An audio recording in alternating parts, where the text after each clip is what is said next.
Hi, today I'm going to be giving a bit of an intro to Pygame. So to start it off, we can import Pygame, and along with that, we could import other things. And by importing other things in just one import function, you could import Pygame, time, and math. We won't really be using those, that's for later videos, so I guess we could just delete those, because we don't really need those right now. Now we need to initialize Pygame. So initialize basically means we have to start it first. We can't really just start coding with this. So we have to do pygame.init. That's the only thing you have to do initialize. If you can't remember what initialize means, you can just remember the code for that. Import pygame, then pygame.init. And now there's a lot of functions, things you need to memorize in Pygame. So first you have to set up a screen. Let's define that with a variable wn. I like wn. You can use any variable you want though. You do pygame.display.setMode. You have to remember this. And in that set mode, we could set the x and y coordinate of the screen, basically like how big it is and stuff.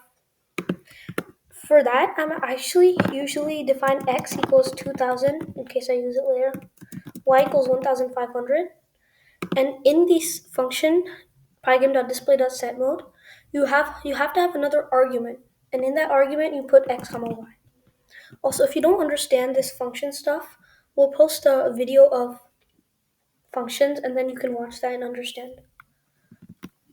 If you don't understand arguments and all. So then, now we have the screen. That's called wn. Now we can call that, but first, let's define a function called refill. This basically fills the screen every time it just fills the screen with some color we want. wn.fill, that's the code for filling. Another you have a tuple argument, so you have to put it two parentheses. And then let's fill it with white. So the RGB for that is 255, 255, 255. And now we have to define a function draw. If you don't want to define a function draw, well, that's okay. But I like to define a function draw because in that function, if we create characters later on, we could draw those characters in the function draw along with the refill. So then later we could draw a character in here. And now for the actual rendering part. Let's define a variable run equals true. So while it's running. While run. So basically it runs all the time until run would be false. So while run, we have to draw it.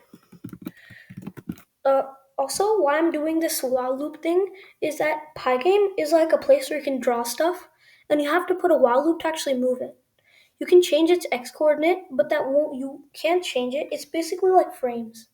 So in one frame, it's gonna have a picture, and then it's gonna refill it, and then in the next frame, you're gonna have a picture move to the right 10 or something. So Pygame is like that. Right now, today we're just going to be focusing on the screen setup and setting up the screen. So the moving part will be for later. But you have to do this while true loop. Otherwise, it'll just run one frame and then it'll just stop. And now you have to check if the X button is clicked on your thing, then it should exit. So how you do that? For event, so you check through all the events in pygame.event.get. Again, you have to memorize this.